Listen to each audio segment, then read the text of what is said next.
Okay, we're back with another episode of High Rated Edison. So today we have John's on Secretary. Johnson Secretary? Maybe? I don't know. John. We've got Big John on 1160 versus Flawless 00 on 1376. So both duelists into the top 100, but Flawless very deep into the top 100. That is a, top 10 score? Must be. Top 20 at least. So yeah, really huge for them.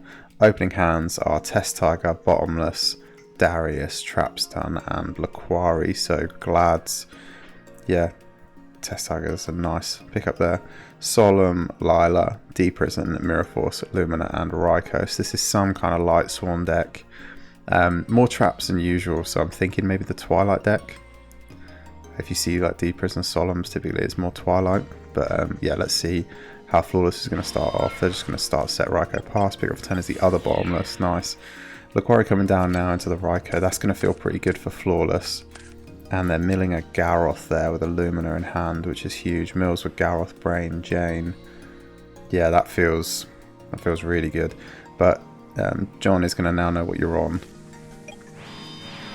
So going to set the Bottomless, set the Trap Stun and pass. Pick up for 10 is Honest. Okay. Lila coming down now, that's going to eat a Bottomless. They're just going to settle 3 and pass back. Yeah, pick up for turn is Book now. Okay, Darius coming out with the Test Tiger. This is good. Okay. Yeah, they're going into the Secutor. They're really trying to high roll this. I guess what they're thinking is that Light Sworn doesn't really play any real back row. Normally it's like Beckonings and Threatening Roars. Threatening Roar would suck here, but like you've got Trap Stun, so you can play around either one of those. Do you know what I mean? The one of like trap card that's going to stop you. But they've got Deep Prison, Mirror Force here, so you can activate both of those in the same window.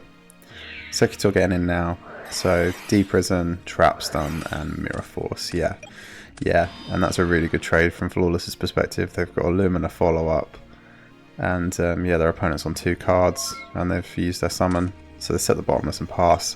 Pick up for turn is Gauze. Lumina coming out now. Pitch the Gauze. Bring out the Garroth. That's probably, yeah, going to eat the other Bottomless, but they're going to Solemn it. Yeah. Yeah, I mean, it's not bad, is it? Like if you got Glad Beast down to 1 card in hand, they're going to pick up 1 for turn, so 2 cards. And you've got a Lumina, Garroth, milling 5, potentially drawing something here, and you've got an Honest in hand. Yeah, you're in a pretty good position. So Lumina in and Garroth in. Yep, to the damage the wrong way around, but that's fine. Mills, Card Trooper, Lila, Pot of Avarice, Bottomless, and Dad. Okay, so yeah, no, unfortunately no Light Swans in the last 2. But yeah, it does confirm that it's the Twilight build with the Dad. Also interesting, they're on Pot. Most people go one of 2 ways. If you're playing Light Sworn, you're typically playing Beckoning. If you're playing Twilight, you're typically playing Monster Reincarnation. But Flawless is seeing the value in Avarice, which is interesting. Because a lot of the times, Avarice too early and you end up putting back your Light Sworn names, which isn't what you want. But yeah, let's see how it works out for them. Pass, draw for tennis deepers, and they're going to set both and pass. Going to change the Lumina to defense now. I'm going to get in with the Garroth. Yeah, I wonder if there was pitch the Erin, bring the Lila out and try and get into one of those sets, maybe. Because Erin's not particularly good in the Light Sworn, in the Glad matchup, but it does mill 3. Yeah, I think I'd have probably gone for the Lila, but that would have played into TT, which you've not seen yet. Yeah, I mean, I think what Flawless is doing is fine. There's 2 options and they both kind of suck. Erin coming out now in main 2 after they book the Lumina. That's going to mill Wolf, Necro, Arcus, summon the Wolf out, and pass. Yeah, not bad. Oh, pick up his Heavy Storm. John's seen enough. yeah. You always need 2 cards to get back in the game with Glads. And yeah, and Light Swan's running you down pretty quick there. Twilight's running you down pretty quick. Opening hands, game number 2. Cyber Dragon. Oof, huge. And Jane, even more pressure. Glads really struggle against these cards. Chaos Orc and Garroth, or I guess they don't struggle. What I mean is they have to do something to interact with these cards. This can be a Laquari that's been tagged out. This can be a Laquari that's been tagged out, or crash with them rather. If they're not tagged out, it can be any of the Glad Beasts that aren't the fusions. On this side we've got double Bottomless again, nice. Laquari, Chariot, Retiari and Mamillo, so a few more Glad names this time. John's going to start with Laquari set, Chariot Bottomless, yep, I think that's fine. Pick up his JD, going to start with a Cyber Dragon, that's going to get met with a Bottomless, but you kind of don't mind because you've got the other one. So going to get in there with the Cyber Dragon, main 2, summon the Jane, Phase Mills, Charge and Arcus. Yeah, the Arcus is good, the Charge is a bit rough, you'd rather draw that card. Pick up for turn is Heavy Storm, they're going to set the other Bottomless and pass, this is Bottomless and Chariot. Pick up for turn is D Prison now. Going to get in with the Jane, going to get in with the Cyber Dragon. Main 2, they're going to set the D Prison and they're going to mill Ryo and Trap Stun. Okay. Yeah, I mean, does Ryo have any conflict with this deck?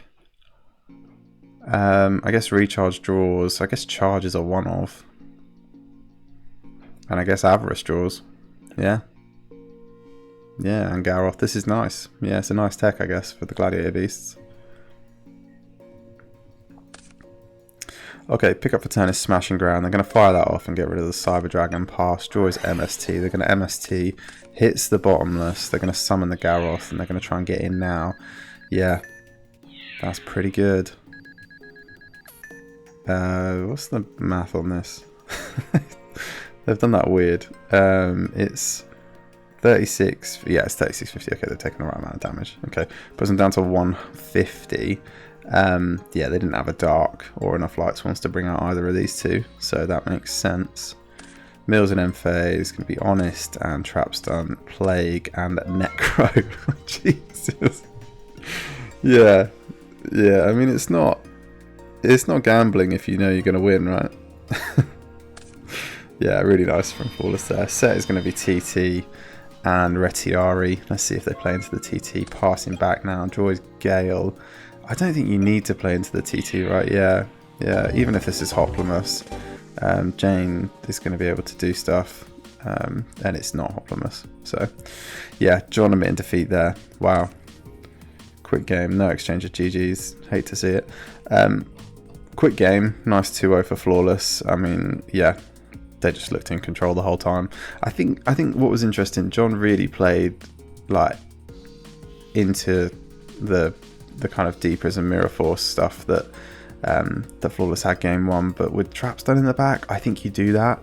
It looks really bad. It ended up really bad for them, but with like a Trap Stun in the back row, like you're feeling pretty confident that you can get around the typical Light Swarm back row of Beckoning, which you probably wouldn't even bother negating unless they had Honest Engrave, or Threatening Roar, which you would have negated with the Trap Stun.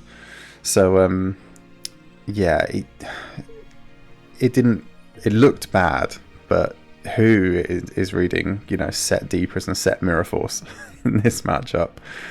So I think that was fine from John. I think they were just a bit unfortunate. You know, the Light Swarm deck is so fast. I play a lot of Light Swarm, and this is Twilight actually, so it's, you know, even more so kind of geared towards you know, getting stuff in rotation, and even, you know, whether it's your dark side or your light side. But it's a fast deck either way.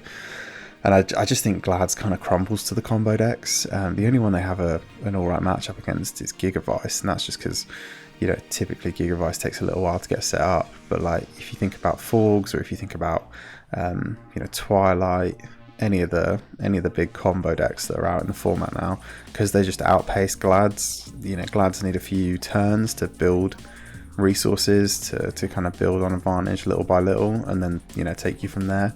Once they're ahead of you, it's really hard to get back in the game, but they have to get ahead of you first, and that's what John wasn't able to do with the hands and with the kind of pace that Flawless was able to play in this match. It's really good to see it. Yeah, the Plague Spread and Necro Gardener Mill, unbelievable.